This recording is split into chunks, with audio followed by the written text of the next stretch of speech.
Hermanos, buenos días. Señor les bendiga. Vamos a continuar con nuestro estudio en el libro de Hechos. Es un libro histórico que nos narra el nacimiento de la iglesia, desarrollo y crecimiento de esta. Pues vamos a orar, hermanos.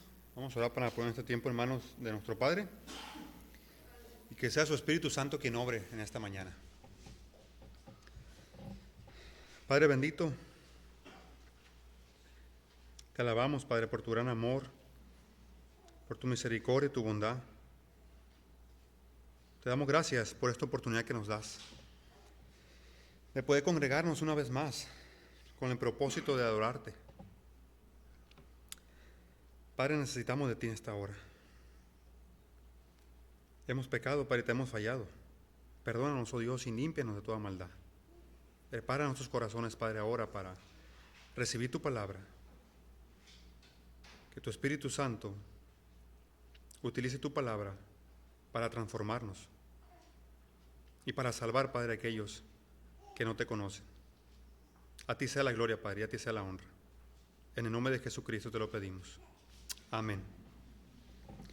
Dice un pastor llamado Carlos Abreu que según el relato de su madre, cuando él tenía 6 meses de nacimiento, tan solo un bebé le encontraron una bacteria en su cuerpo, que literalmente lo estaba comiendo vivo. Los doctores hicieron todo tipo de exámenes. Él estuvo varias semanas en una clínica y poco a poco su pequeño cuerpecito se fue poniendo más y más débil, porque ya no estaba comiendo. No estaba respondiendo a medicamento alguno. Dice él, mi madre me cuenta que me puse como un bebé totalmente desnutrido, prácticamente en el hueso. No bebía ni siquiera leche. Los médicos le dijeron a mi madre que ya no podían hacer literalmente más nada por mí, dice él. Y de una forma indirecta, como que le dijeron que hiciera preparativos para lo peor. Para ese tiempo, mi madre, dice él, había escuchado el Evangelio de la Gracia. Sin embargo, ella no había respondido con fe a la invitación de arrepentirse y creer en Cristo como su Salvador. Pero Dios usó ese momento de oscuridad y de desesperación para que ella se tornara hacia Dios. Cuando los médicos le dijeron a mi madre que ya no había esperanza, mi madre se hincó, dice él, y con su poco conocimiento del Evangelio, ella clamó a Dios para que la perdonara y para que se compadeciera de mí y me sanara. Unas horas después de ese encuentro que mi madre tuvo con Dios, una enfermera hizo un último intento, como de darme un biberón. Y para sorpresa de todos, dice él, comencé a beber leche. Rápidamente la enfermera le avisó al doctor. El doctor me hizo pruebas. Cuando vieron los resultados, la bacteria había desaparecido de mi cuerpo. Algo impresionante había ocurrido ese día en esa clínica.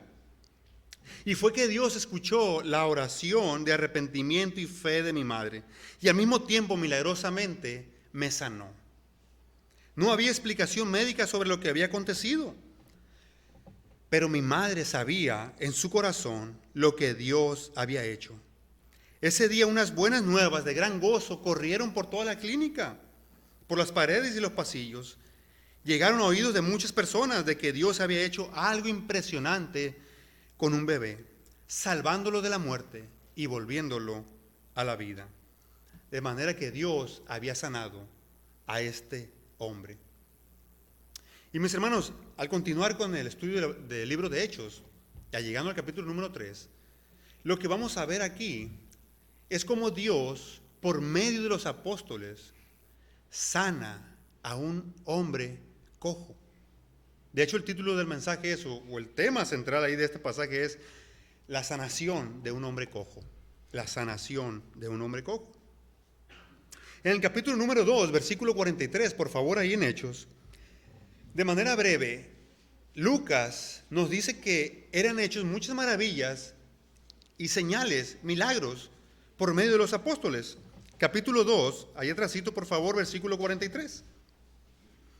Dice, y sobrevino temor a toda persona, y muchas maravillas y señales eran hechas por los apóstoles. Ahí nos dice de manera breve que muchas maravillas, señales, o sea, milagros, eran hechos por los apóstoles.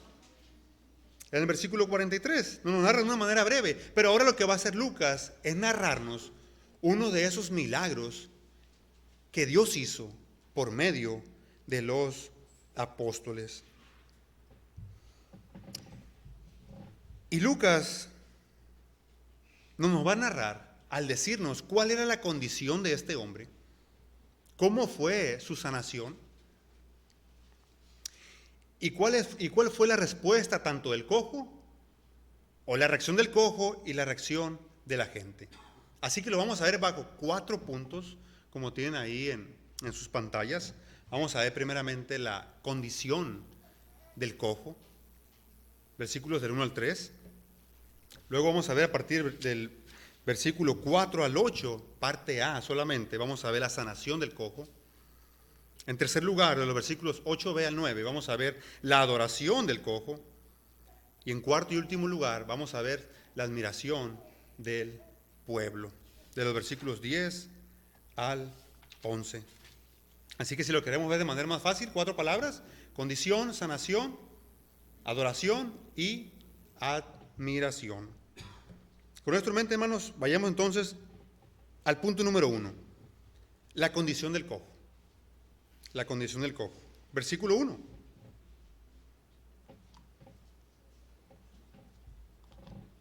Pedro y Juan subían juntos al templo a la hora novena, la de la oración. Pedro y Juan eran apóstoles del Señor Jesucristo y muchas veces ellos andaban juntos.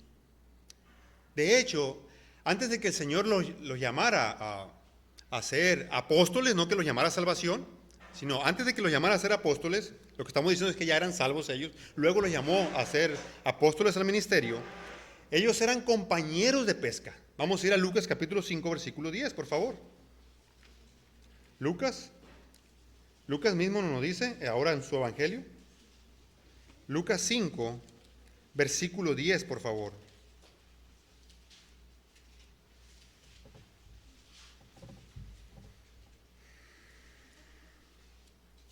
Vamos a leer desde el 9. Dice así: porque por la pesca que habían hecho, el temor se había apoderado de él y de todos los que estaban con él, y asimismo de Jacobo y Juan, hijos de Zebedeo, que eran compañeros de Simón, o como dice otra traducción, que eran socios de Simón. Pero Jesús dijo a Simón: no temas, desde ahora serás pescador de hombres. De manera que ellos eran compañeros de pesca y muy probablemente dentro del negocio de la pesca eran socios, posiblemente. ¿Cuánto tiempo? No sabemos. No sabemos, pero sí nos dice aquí la Escritura que ellos eran compañeros de pesca. También durante el ministerio de Jesús, Pedro y Juan pertenecían al círculo íntimo de Jesús, que eran Jacobo, Juan y Pedro. Vamos a ir a Mateo capítulo 17, versículo 1, por favor. Él los llama aparte en la transfiguración. Mateo 17, versículo 1.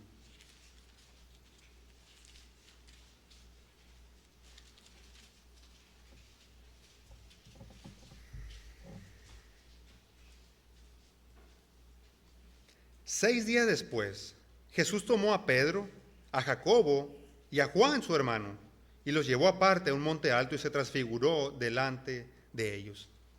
Ahí está, ellos pertenecían al círculo íntimo del Señor. También está agregado aquí Jacobo. También esto podemos verlo en el huerto de Getsemaní, Marcos 14, 33. Cómo el Señor los llamaba aparte, para que estuvieran más cerca de Él. Marcos 14, versículo 33, por favor.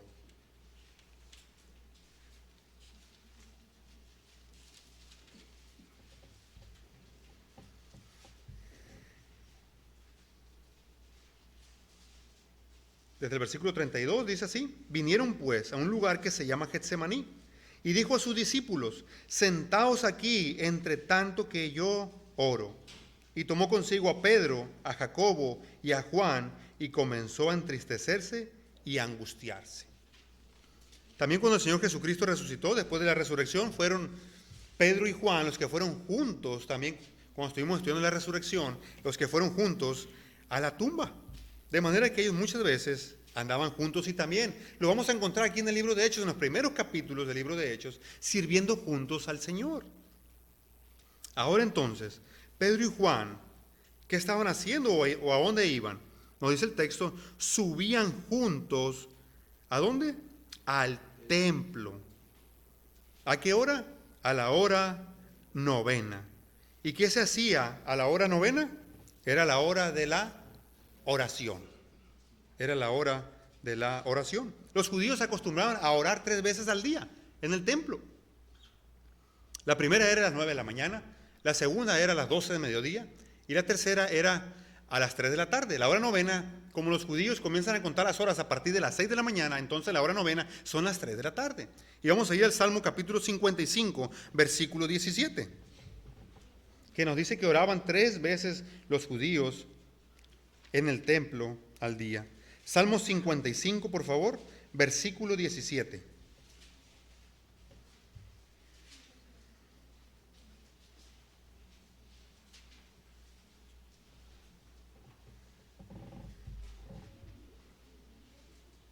Salmo 55, 17 dice así: tarde y mañana y a mediodía oraré y clamaré y él oirá mi voz. Ahí está, tarde, mañana y a mediodía. Estos eran los tiempos que tenían los judíos para orar, de manera que Pedro y Juan iban juntos al templo a la hora novena, que era la hora de la oración. También a esta hora, hermanos, se llevaban a cabo los sacrificios en el templo por sus pecados.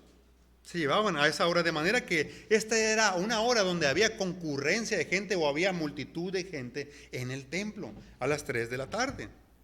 Y Lucas nos dice ahora en el versículo 2, va a entrar en escena ahora un cojo, un hombre cojo de nacimiento. Dice el versículo 2, y era traído un hombre cojo de nacimiento, a quien ponían cada día a la puerta del templo, que se llama La Hermosa, para que pidiese limosna de los que entraban en el templo.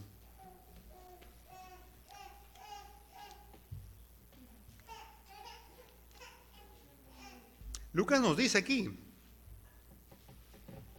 que era traído, noten que no iba él solo, sino que era traído un hombre que cojo. ¿Cuánto tiempo tenía cojo o desde cuándo estaba cojo? Desde su nacimiento. Él estaba cojo desde su nacimiento. Y Lucas nos va a decir en el capítulo 4, ahí enseguidita, hermanos, versículo 22, los años que tenía de cojo él. Capítulo 4, versículo 22, por favor. Dice así: ya que el hombre en quien se había hecho este milagro de sanidad tenía más de 40 años. Él tenía más de 40 años en esta condición. Más de 40 años tenía este hombre. Él no podía caminar. La condición en la que él estaba era grave. Hoy en día es grave. Y en los tiempos bíblicos, en los tiempos del Señor de los apóstoles, todavía era más difícil. Primeramente, había un rechazo hacia ellos, ya que había una creencia en ese tiempo de que si las personas nacían con algún defecto, ciego, mudo, cojo, era porque había pecado él o sus padres. Vamos a ir a Juan capítulo 9, por favor. Juan capítulo 9, y vamos a leer los versículos del 1 al 3. En este tiempo estaba esta falsa creencia.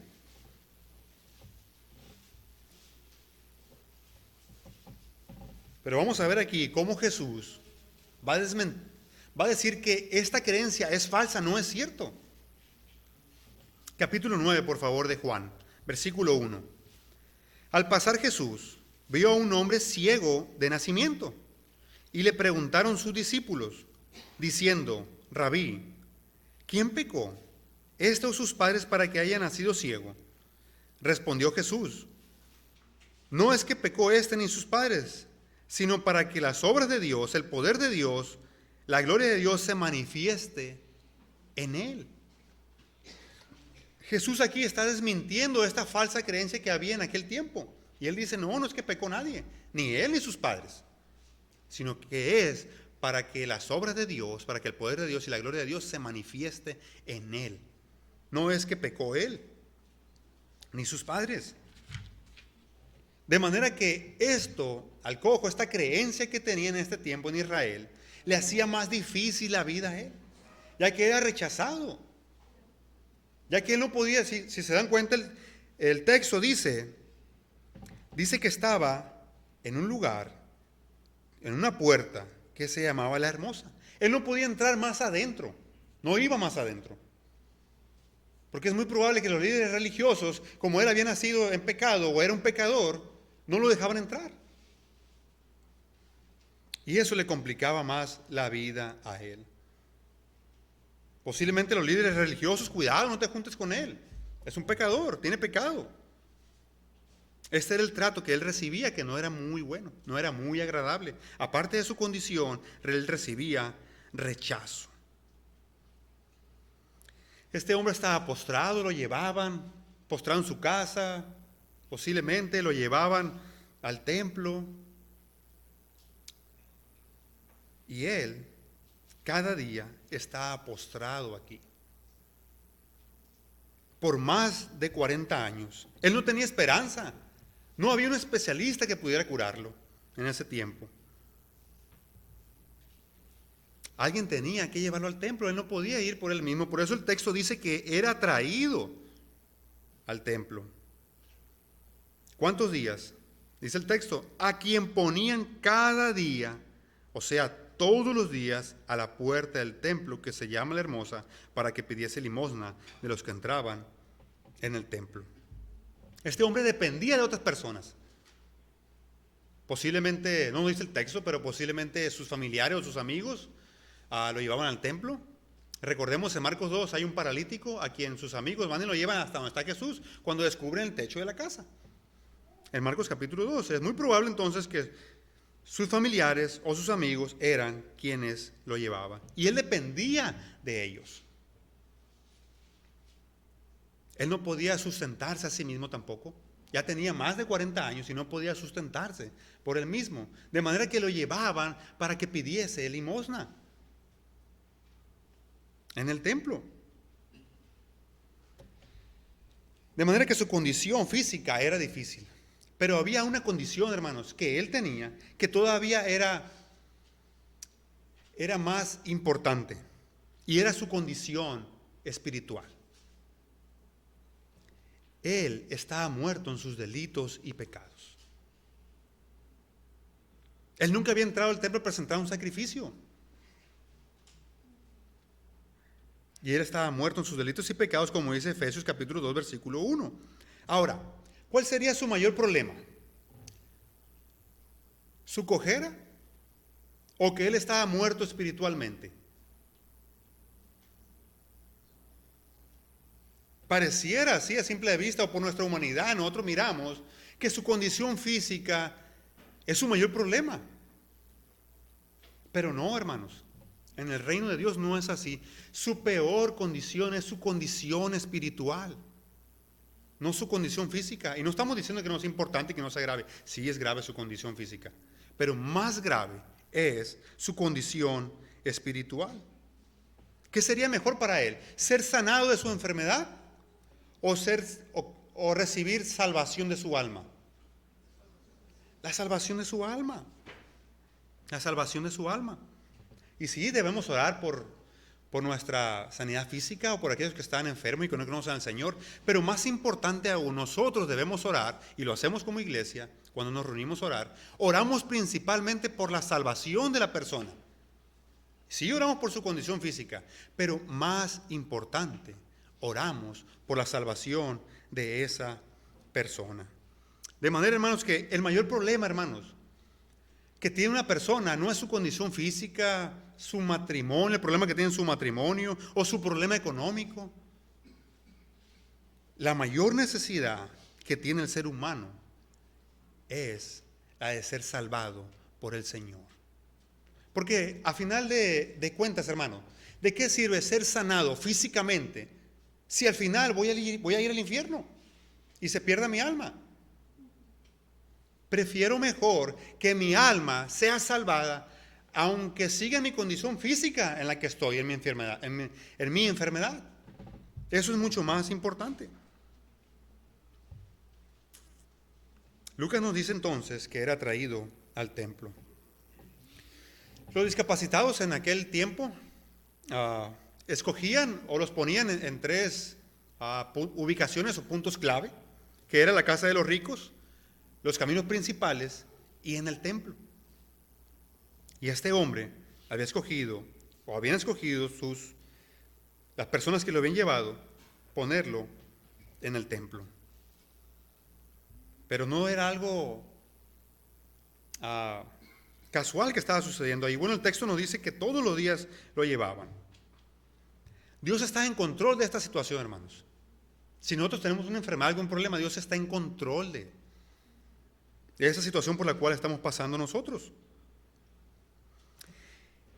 Y ponerlo en el templo, que era el mejor sitio, porque ahí era donde se juntaban multitudes de personas. Aparte que como eran creyentes en Dios, posiblemente consideraban, y de hecho así es, que ahí iban a asistir personas más generosas que en otros lugares. Y nosotros vemos hoy en día algo así similar. Las iglesias católicas, fuera de ellas, a veces encontramos a discapacitados, mendigos pidiendo. Los encontramos también en los mercados, en el centro, áreas donde se junta pues la gente. Entonces estaba ahí este hombre con un propósito, para que pidiese limosna de los que entraban en el templo, día tras día, sufriendo en esa condición, y lo ponía en un lugar que se llamaba, en una puerta que se llamaba La Hermosa. Esta puerta se encontraba al oriente del templo, que separaba el atrio de los gentiles del atrio de las mujeres. Esta puerta era grande y adornada, y dice un historiador judío que esta puerta estaba hecha de bronce.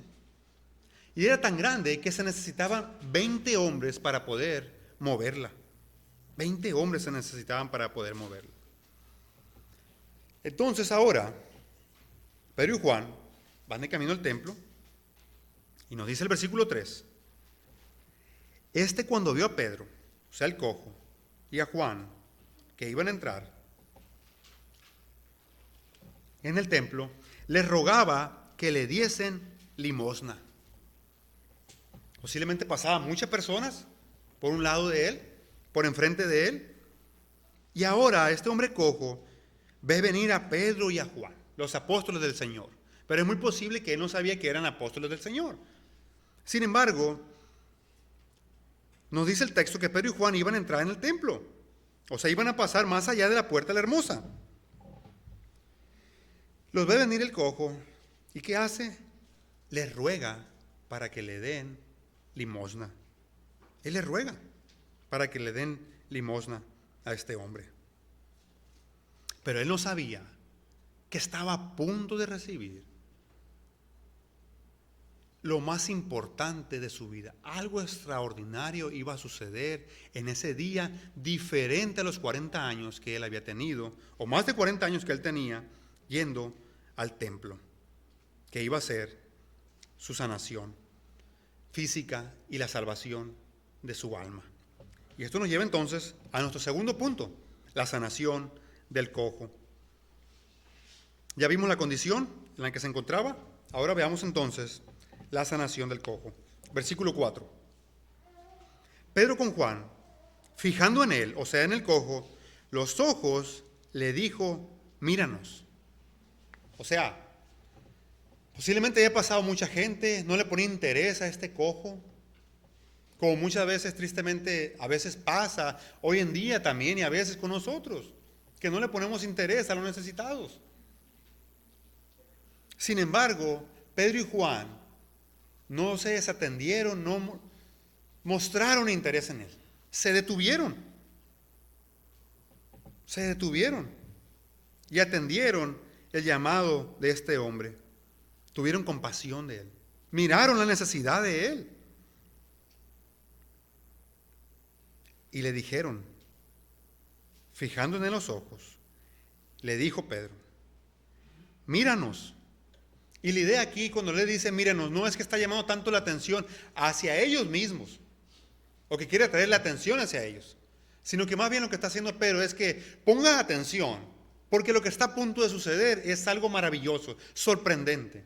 El poder de Dios va a entrar en acción. Y es a eso a lo que llama la atención. No está llamando la atención sobre ellos mismos, que luego lo va a aclarar más adelantito.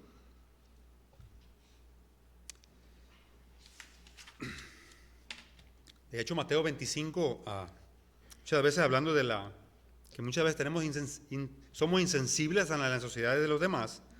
Mateo 25 nos dice que cuando ayudamos a los necesitados, de manera parafraseada, al Señor se lo estamos haciendo. De manera que podríamos preguntarnos, ¿cómo miramos a los necesitados? ¿Estamos atentos a ellos? ¿Mostramos interés en ellos? ¿O les sacamos la vuelta? Versículo 5. Entonces él, o sea el cojo, atendió el llamado de Pedro. Y nos dice el texto que les estuvo atento, esperando recibir de ellos algo. Esperando recibir de ellos algo. Y era muy normal en él. Si le están hablando, si le están poniendo interés, entonces el cojo muy posiblemente pensó, pues me van a dar dinero estos. Y entonces él pone atención, esperando recibir de ellos algo, esperando recibir dinero de parte de Pedro y de Juan. Sin embargo, vean lo que dice el versículo 6. Mas Pedro dijo, no tengo plata ni oro, pero lo que tengo te doy. En el nombre de Jesucristo de Nazaret, levántate y anda. ¿Qué es lo que le dice Pedro? No tengo plata ni oro. O sea, no tengo dinero, no tengo recursos económicos, no tengo cosas materiales que darte. No tengo. Posiblemente estas palabras pudieron ser desalentadoras para el cojo. Le están diciendo, no tengo oro ni plata, no tengo recursos económicos que proveerte. Pero sigue diciendo Pedro, pero sí tengo algo que darte. Lo que tengo te doy. Lo que yo tengo te doy. No soy insensible a tu necesidad. Mira, no tengo recursos económicos, no tengo dinero, pero sí tengo algo que darte. Y así también debemos ser nosotros. Lo que tengamos, con lo que podamos, debemos dar al necesitado. Es lo que nos enseña este pasaje. Y Pedro continúa diciéndole, en el nombre de Jesucristo de Nazaret, levántate y anda. Eso es lo que yo tengo. Yo vengo a ti en el nombre, en la autoridad de parte del Señor Jesucristo, a decirte a ti que te levantes y andes. Eso es lo que yo tengo y eso es lo que yo te doy. Pedro aquí está identificando de parte de quién viene. En el nombre. El nombre de Jesucristo significa en la autoridad y el poder de Jesucristo. Y él lo está identificando en nombre de quién viene para que no lo confundan. Y es de parte de Jesús, el Cristo, el Mesías, el de Nazaret, el que ustedes conocen. De parte de él yo vengo. Yo vengo de parte de él, que ustedes crucificaron y mataron. De parte de él yo vengo. El nombre de Jesucristo significa en la autoridad y en el poder de Jesucristo. De hecho, en la Gran Comisión, que en Mateo capítulo 28, versículo 18, nos encontramos con que el Señor Jesucristo, después de que resucitó, antes de ascender a los cielos, Él dijo, toda autoridad me ha sido dada en el cielo y en la tierra. Lo que Pedro estaba diciendo es que Él no venía en su propio nombre, no venía en su propia sabiduría o fuerzas o inteligencia, sino que Él venía de parte de Dios, de parte del Señor Jesucristo, en su autoridad y en su poder. Dice un autor, hacer algo en el nombre de Jesucristo es actuar en conformidad con su voluntad, es hacer lo que Él haría si estuviera aquí y actuar en su autoridad y con el poder delegado de Jesús. No poder propio, sino poder delegado de Jesús. Ahora Pedro está actuando en el nombre de su Señor con el poder delegado que Jesús le ha dado. Pero también encontramos en las Escrituras que Jesús le dio autoridad para sanar enfermedades a los apóstoles. Vamos a ir a Mateo capítulo 10, versículo 1, por favor.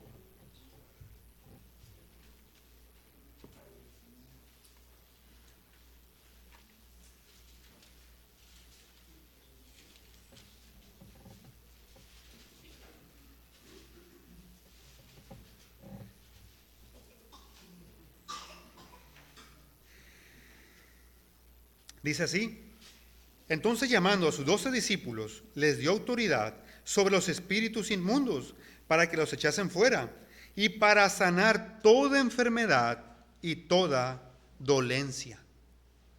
No era poder propio ni autoridad propia. El Señor Jesucristo les había dado esta autoridad y este poder, hermanos. Pedro no es el que va a dar sanidad a este hombre. Es Dios, por medio de Pedro y Juan, quien le va a dar sanidad a este hombre. Vean Hechos capítulo 3, versículo 12, por favor, ahí enseguidita. Aquí lo va a aclarar Pedro.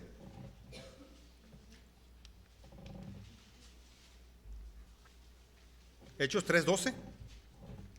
Viendo esto, Pedro respondió al pueblo: varones israelitas, ¿por qué os maravilláis de esto? ¿O por qué ponéis los ojos en nosotros como si por nuestro poder o piedad hubiésemos hecho andar a este? Aquí Pedro le está dando la gloria a Dios. Sabe que no es él el que va a hacer la sanación que vamos a estar viendo ahorita en un momento, sino que es Dios mismo quien lo va a hacer.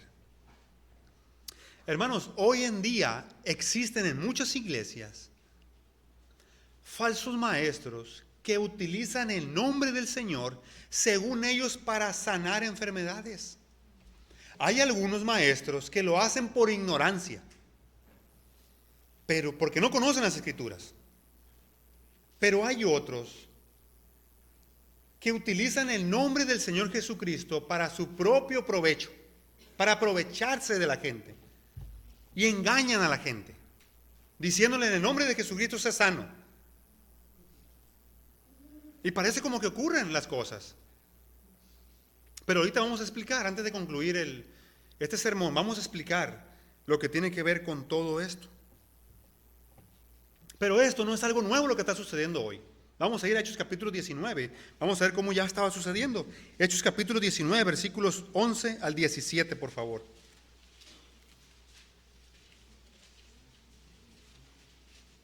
Hechos 19, versículos 11 al 17, por favor.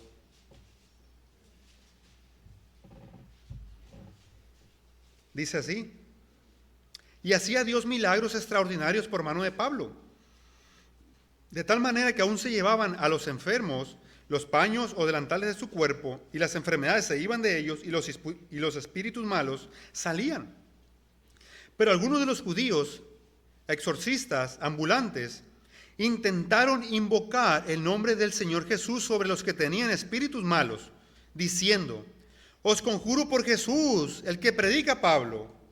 Había 7 hijos de un tal Esceva, judío, jefe de los sacerdotes, que hacían esto.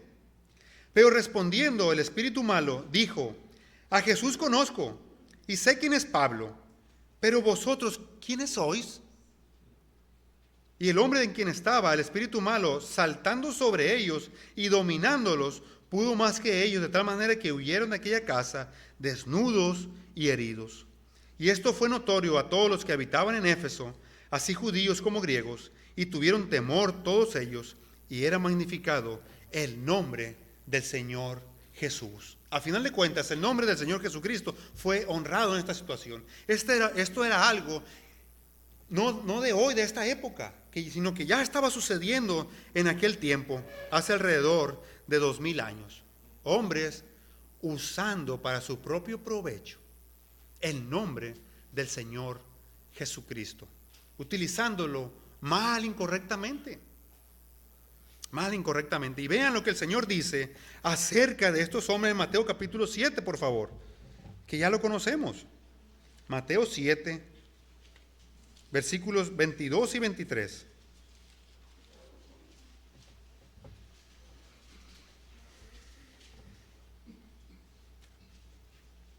Mateo 7, versículo 22.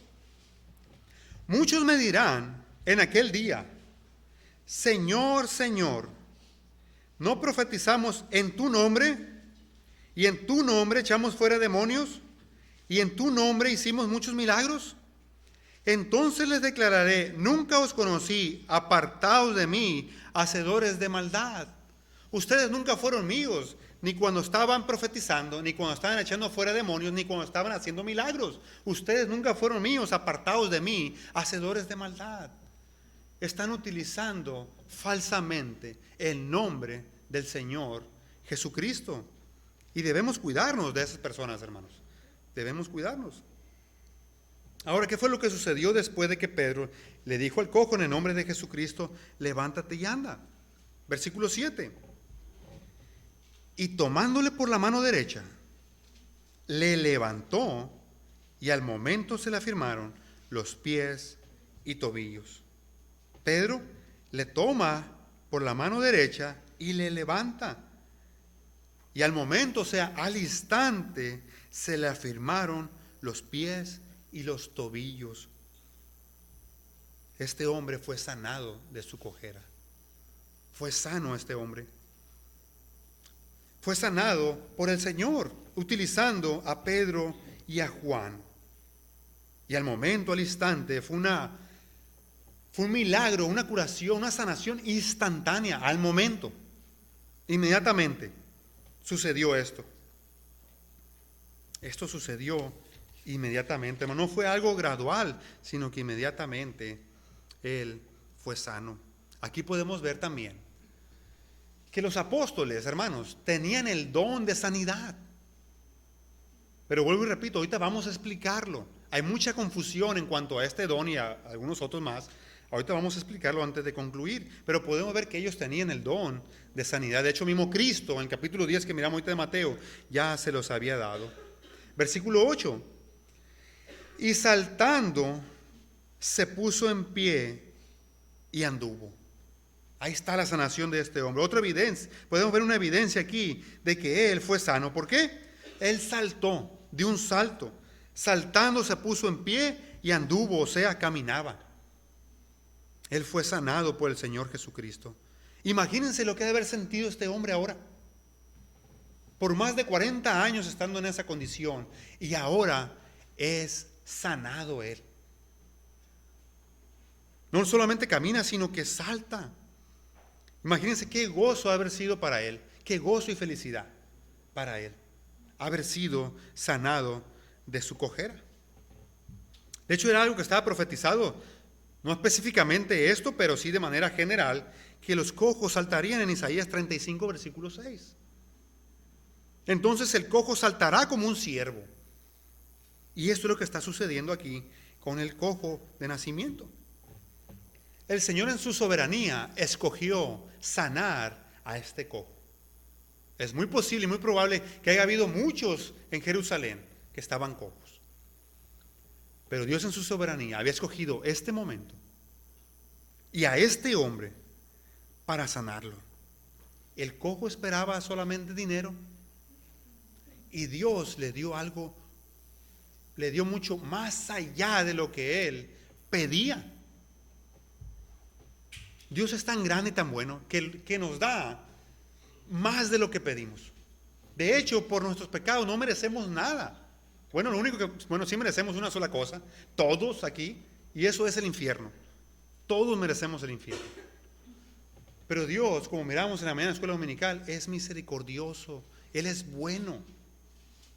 Él es paciente, grande en misericordia. Y Él derramó de su misericordia sobre este hombre. Algo que posiblemente él no tenía, de hecho él no tenía en su mente ser sanado en ese momento. Nunca se lo hubiera imaginado. Pero también vamos a ver a continuación que no solamente recibió sanidad física, sino que recibió la más importante, la sanidad espiritual. Y esto nos lleva entonces a nuestro tercer punto. Ya vimos la condición del cojo, ya vimos la sanación del cojo. Veamos ahora entonces la adoración del cojo.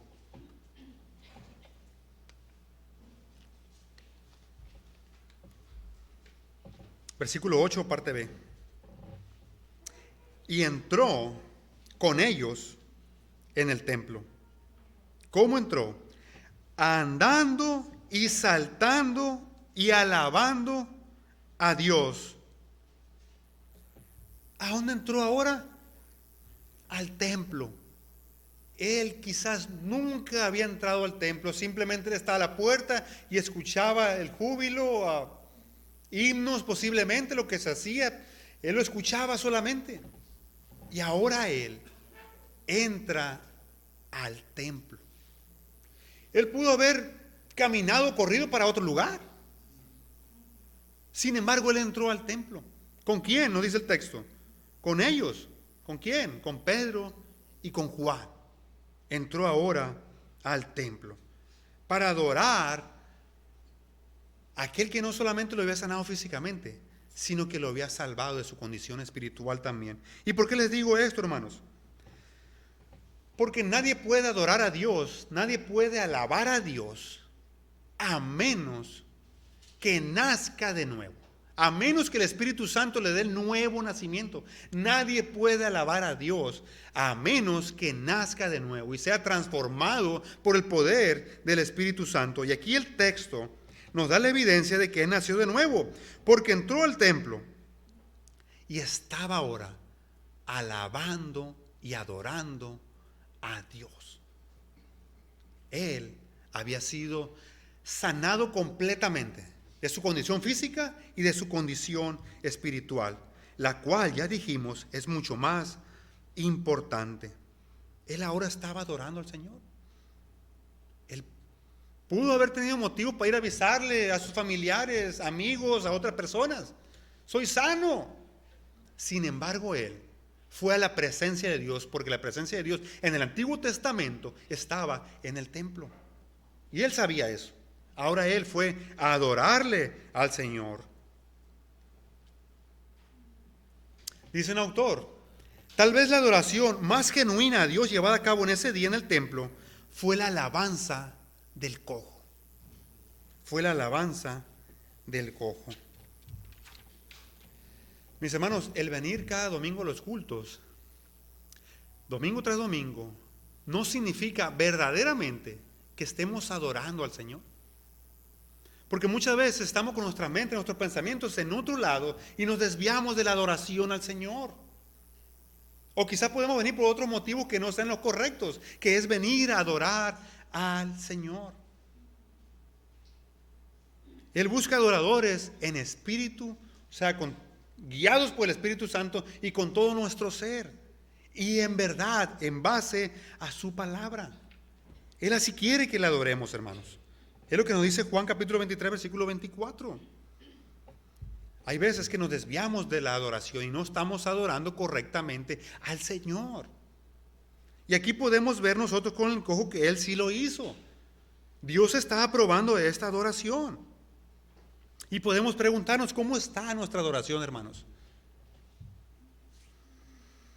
¿Cómo está tu adoración al Señor?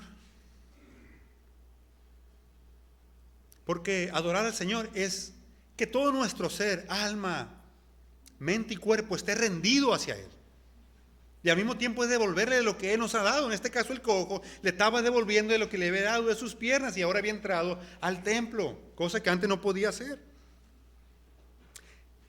¿Está rendido totalmente nuestro ser al Señor en este momento? ¿O cada domingo venimos con esa perspectiva de rendirnos ante Él, de postrarnos ante Él? ¿Qué es lo que significa adoración? Dios aprobó la adoración del cojo y la alabanza del cojo. ¿Qué dirá de nuestra adoración? ¿Que está bien o que está mal? Él había entrado a la presencia de Dios a alabarle y adorarle. Él entró andando saltando de gozo y de júbilo, alabando y adorando a Dios. Y el versículo 9 nos dice que todo el pueblo le vio andar y alabar, o como dice la Nueva Traducción Viviente, y adorar a Dios. Todo el pueblo lo vio. Ahora él estaba adorando y alabando a Dios. Él lo estaba haciendo. Estaba haciendo evidente para la gente que él estaba alabando y adorando a Dios. Él lo estaba haciendo. ¿Será evidente nuestra adoración?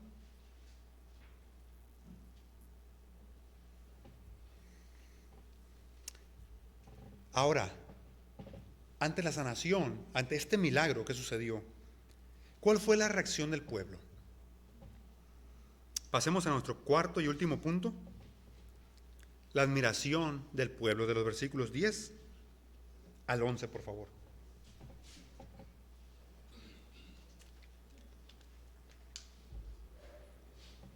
Y le reconocían, o sea, la gente reconocía, se daba cuenta, que era el que se sentaba a pedir limosna a la puerta del templo, la hermosa, y se llenaron de asombro y espanto por lo que le había sucedido.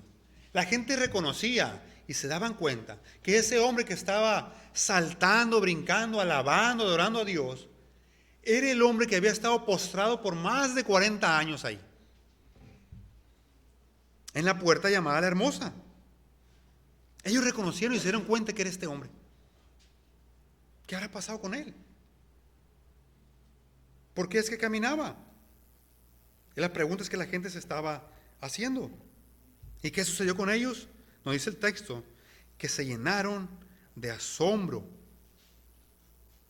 de admiración, de espanto. Dice aquí el texto por lo que le había sucedido.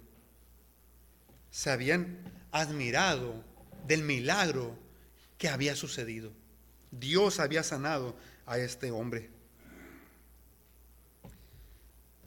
Y hay gente, y nosotros también, muchas veces nos admiramos de la palabra del Señor, las historias, o como esta, que estamos estudiando esta mañana, los milagros, las cosas que hizo el Señor Jesucristo, las cosas que hizo Dios en el Antiguo Testamento con su pueblo Israel, cómo lo sacó de Egipto, cómo pasaron por el medio del Mar Rojo, en seco, y nos admiramos de muchas cosas. Y hay mucha gente que se puede admirar hoy en día y no creer verdaderamente en la palabra, no creer en el Señor. Podemos admirarnos de la palabra, hermanos, y no ponerla en práctica. Sin embargo, también al mismo tiempo puede haber personas que no creen en el Señor y se admiren de la palabra, pero siguen en esa condición sin creer en el Señor. Y pueden estar domingo tras domingo aquí, sin creer en el Señor. Qué buena estuvo la palabra.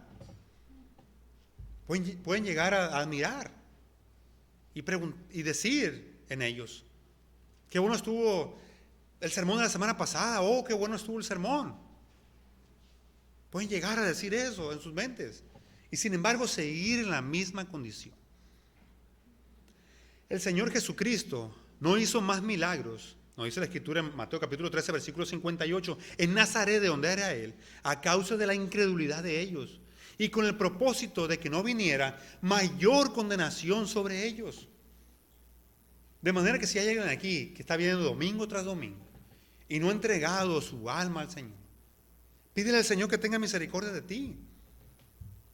Pídele al Señor que tenga misericordia de ti. Exponerte a la palabra del Señor domingo tras domingo y no creer conlleva mayor condenación. Estos hombres de aquí, es el pueblo, que se asombró y se espantó, posiblemente ellos no creían que hubiera sido Dios quien lo había hecho. Y el versículo 11 nos dice, y teniendo asidos a Pedro y a Juan, el cojo que había sido sanado, todo el pueblo atónito concurrió a ellos al pórtico que se llama de Salomón. Curiosos, queriendo ver qué era lo que había sucedido con este hombre. ¿Y qué es lo que hacen? Van y se reúnen, arman concurrencia en el pórtico que se llama de Salomón. Posiblemente el cojo y Pedro y Juan ya no estaban en el área de la Puerta la Hermosa. Posiblemente ellos, no posiblemente, y ahora ya estaban en otro lugar que el pórtico que se llama de Salomón. El Señor Jesucristo también ahí había proclamado el discurso del buen pastor, también ahí, en el pórtico que se llama de Salomón. Ahora vienen ellos para ver qué es lo que ha sucedido. Y Pedro, a partir del versículo 12, que estaremos viendo la próxima semana con la ayuda del Señor, ahora va a predicar su segundo sermón. Uno de los propósitos que tenían los milagros era llamar la atención de la gente y preparar al pueblo para la predicación de la palabra. Y en este caso lo va a hacer Pedro, va a predicar su segundo sermón al pueblo. Hermanos, antes de concluir, quisiéramos explicar el don de sanidad. El don de sanidad, el cual nos habla 1 Corintios capítulo 12, versículo 9. 1 Corintios 12, versículo 9.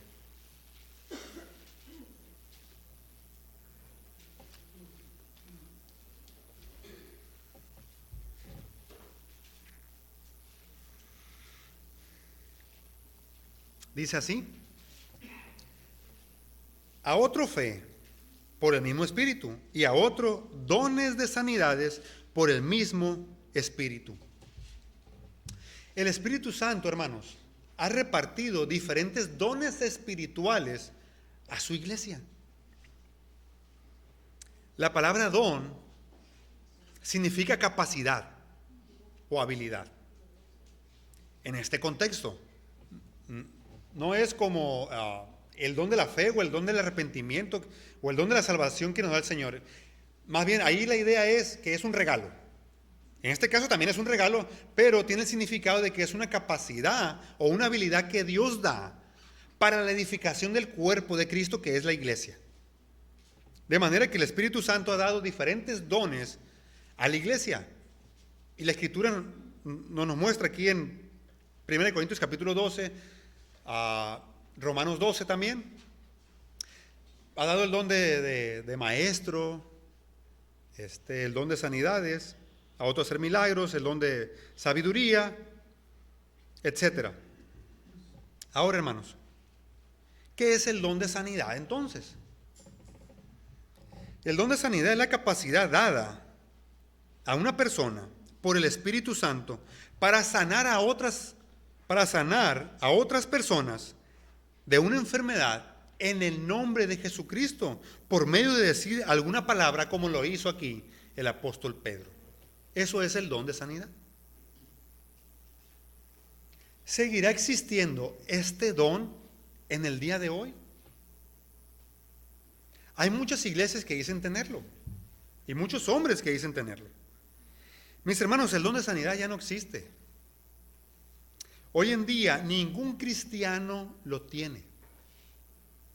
Y si alguien dice tenerlo, es un mentiroso. El don de sanidad en la iglesia primitiva estuvo limitado a los apóstoles y a los discípulos más cercanos, que entre ellos fueron los diáconos Esteban y Felipe, que lo vamos a ver aquí en el libro al continuar con nuestro estudio en el libro de Hechos, en el capítulo 5 con Esteban, en el capítulo número 8 con Felipe también. Estuvo restringido el don de sanidad solamente para los apóstoles y para sus discípulos más cercanos. Cuando ellos murieron, el don de sanidad desapareció. Hay evidencia en el Nuevo Testamento, hermanos, después del libro de Hechos, que ya no existe tal don. A partir de Romanos en adelante hasta el Apocalipsis, ya no se ve el don de sanidad. ¿Recuerdan cuando le dijo Pablo a Timoteo, cuando él estaba enfermo? ¿Recuerdan que le dijo que hiciera, que le dijo que tomara? Un poco de vino a causa de sus enfermedades. No es que fue y lo sanó. En el nombre de Jesucristo se sanó. No lo sanó. También había otro hombre llamado Trófimo, que lo dejó enfermo también. No lo sanó. De tal manera, hermanos, que no debemos ignorar también que la palabra misma del Señor nos dice que Satanás y sus demonios pueden producir curaciones falsas. Son falsas las curaciones que hacen. Dijo el Señor Jesucristo en uno de los evangelios, Marcos capítulo 13, versículo 22, se levantarán falsos cristos y falsos profetas y harán señales y prodigios para engañar, si fuese posible, aún a los escogidos. Satanás y sus demonios hacen y harán esto. El apóstol Pablo también nos advirtió, hablando del hombre de pecado, en 2 de Tesalonicenses capítulo 2, versículo 9. Y él lo describió así: inicuo, cuyo advenimiento es por obra de Satanás, no por Dios, con gran poder y señales y prodigios mentirosos. Él lo va a hacer también, pero son falsas curaciones, por obra de Satanás. Satanás lo va a utilizar para que haga milagros. Ahora, ¿significa eso que Dios ya no cura? ¿Significa eso que ya Dios no sana en el día de hoy? Sí, Dios sigue sanando, hermanos. Dios sigue sanando, principalmente por medio de las oraciones de sus hijos. Así lo sigue haciendo el Señor en el día de hoy. De hecho, Santiago nos dice que cuando hay enfermos hay que orar. Hay que orar por ellos. La oración eficaz del justo puede mucho. Ahora entonces, ¿cuál fue el propósito entonces de las sanidades y de los milagros? ¿Cuál fue el propósito? Dios estaba diciéndole a la gente, cuando hacían milagros o sanidades, que venían de parte de Dios. Dios estaba autentificando y confirmando que era mensajero que procedía de su parte, de parte de Dios. Lo vimos en el capítulo número 2 de Hechos, versículo 22. Varones israelitas, oí estas palabras: Jesús Nazareno, varón aprobado por Dios. ¿Cómo fue que lo aprobó? Lo confirmó con las maravillas, prodigios y señales que Dios hizo entre vosotros por medio de él, como ustedes mismos saben. Dios confirmó que Jesús era el Mesías por medio de los milagros que él hizo. Así Dios, por medio de los apóstoles, aquí en esta parte de la Escritura y en muchas más, está confirmando por medio de los milagros que ellos vienen de parte de Dios. Ahora, ¿por qué era eso en aquel tiempo? Porque en aquel tiempo la Biblia no estaba completada, hermanos. Ahora, ¿cómo puedo yo saber si alguien viene en nombre de Dios? Comparando su enseñanza con la Biblia. Ahora la Biblia ya está completada y ya no se necesitan, o ya concluyó o terminó el propósito de las sanidades y de los milagros. De manera que el don de sanidad ya no existe en el día de hoy. Y más bien, lo que hacen muchos hoy, falsos maestros, es engañar a la gente. Y la engañan. Son falsos obradores de milagros. Sin embargo, hermanos, el mayor milagro que Dios hace hoy en día es transformar pecadores, pasándolos de la muerte espiritual a la vida espiritual, a darles vida eterna. Gente que todos nosotros antes no queríamos alabar a Dios y ahora le alabamos.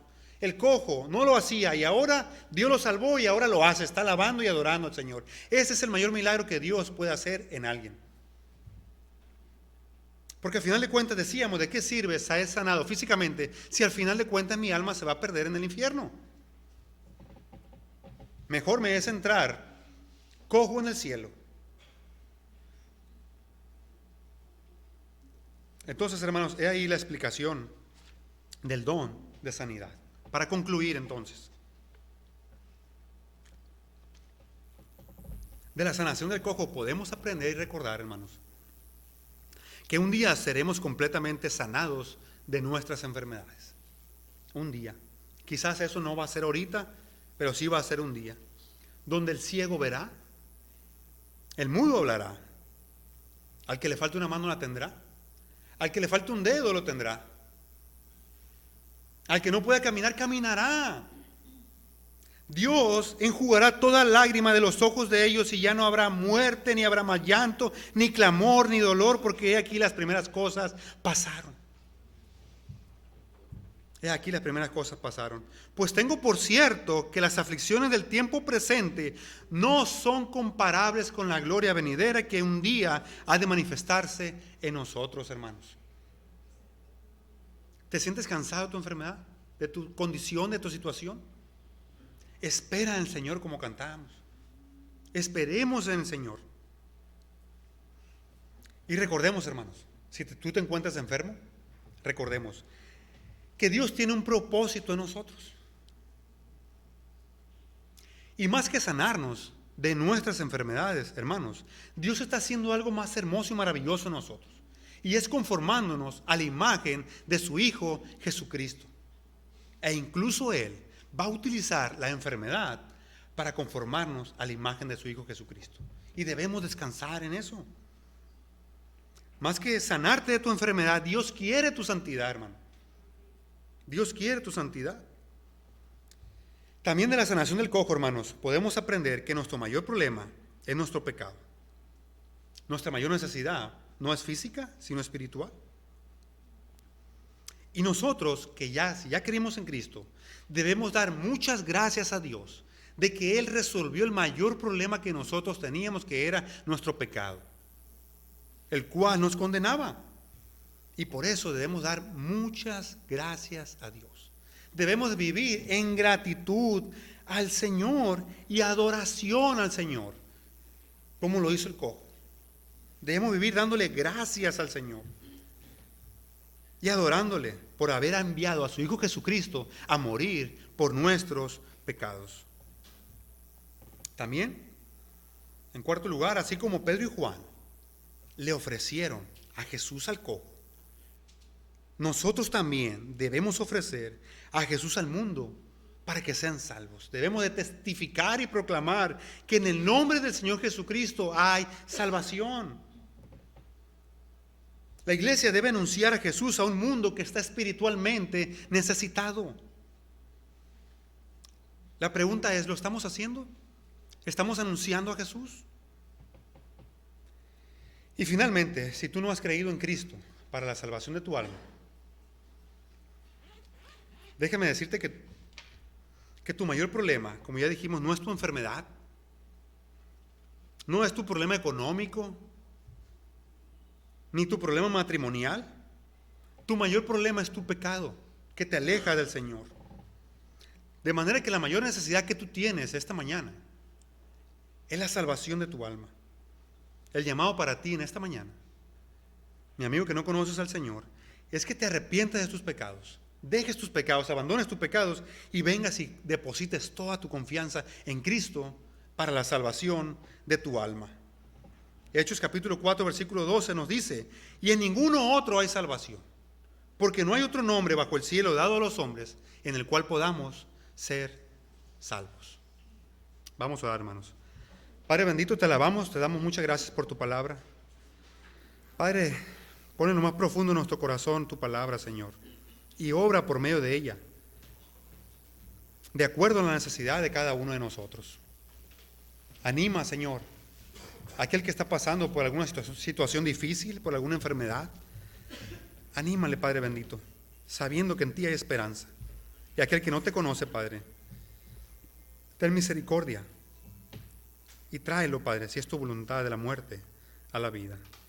Te damos gracias, Padre, en el nombre de Jesucristo. Amén.